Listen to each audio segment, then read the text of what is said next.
najja kumala tamalambale bagamba nti olutindo lw'omugga Kkoba Mawokota lwalema abazimbi bannanga omulyaza amaanya alya gwe yasinze ensega terya mulamu bassebo ne bannyabo ndi wano ntudde nkaabira okutuje kutuula ku mutwe ekyamazima njerudde empya z'ababazi ezitoosa bakyaze bagamba nti ogubula eyeeguya omukwano teguwangaala omukwano ogw'edda tegukutwaza lubugo lumu omukwano butiko obujja tokkatira omukwano masavu ogalya gakyayokya omukwano kyayi kyampiso bwe kitasoolobako tekitunga nze Kanoonya Juma omulangira w'Ebukerekere neddira mamba Kakoboza akabbiro Gongolo Nakawuka tusibuka mu Kabaka Bukulu Kimale mpaka Ettumba ali Musaza Busiro bannange mbanjulidde akanyomero kaffe kano akayitibwa lindirira ekyoto ky'abasala ziba kigenda kuba ku Sampro Hotel ng'ennaku z'omwezi 21 omwezi ogw'Ekkumi Ntenvu omwaka guno 2025 olwaleero ennaku z'omwezi ziri nnya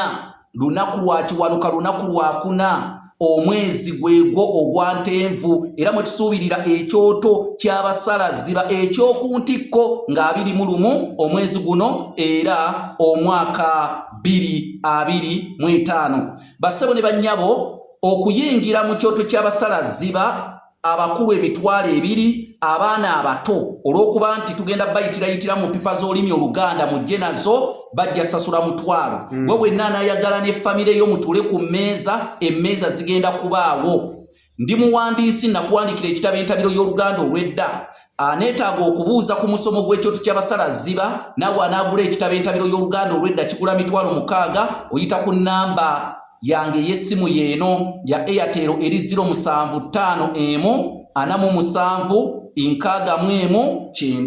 075 n'olw'ensonga eyo buuza kubikwatagana ku kyoto ky'abasala ziba tugenda kubasomesa kuba tubeewulira ffe tulina kitone kya kusomesa kuno okusomesa tebaatutendeka ssebo kusomesa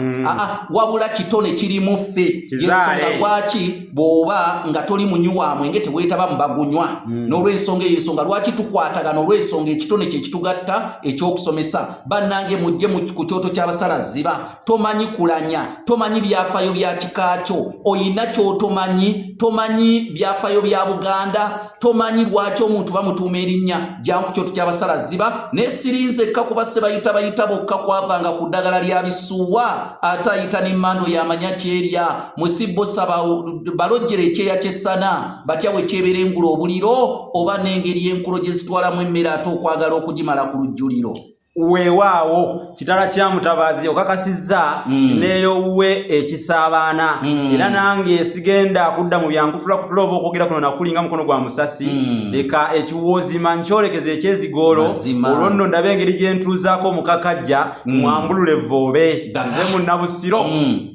nakuwandiikira ekitabo Bassekabaka b'ensi muwawa kya mitwalo 3 nenkuwandiikira enjogera z'Abaganda n'engero ensonge mu buziba kya mitwalo 6 ne bino byolaba emabega nze nabiwandiika olulasanga ekya mitwalo 10 effumbekero ly'ebisoko bya Ssengule kya mitwalo 3 olulimi Oluganda n'ebigunjiddwa ku Mulembe Mutebi kya mitwalo 3 byonna ku mitwalo 25 ogenda kubisangawo wano ku Sampro Hotel ennaku z'omwezi 21 kituufu anti ezzooba litulimu Ntenvu ogw'Ekkumi mujje nga 21 Ntenvu 2025 omwaka tugumaleko nga tulina n'okumanyagana ng'abasomesa b'olulimi Oluganda n'okumanyagana mbawulira musomesa mitimbagana tubalabangako twagala okumanya Oluganda olusomeseza mu ssomero kijangu ng'omusomesa tukwatagane oba naawe jangu ng'omuyizi ow'olulimi Oluganda bawe ebigambo olunaku olwaleero mu kanyomero kaffe lindirira tukutte ku kigambo olulimi Muzungu kyayita tongue. Lwaki luyitibwa lulimi? Lwaki omuzungu lwayita tongue ate Omuganda yalondawo kuluyita olulimi? Twagala kumanya lwaki Abaganda ebigambo bino babituuma amannya. Awotyo kati olulimi luno ekisooka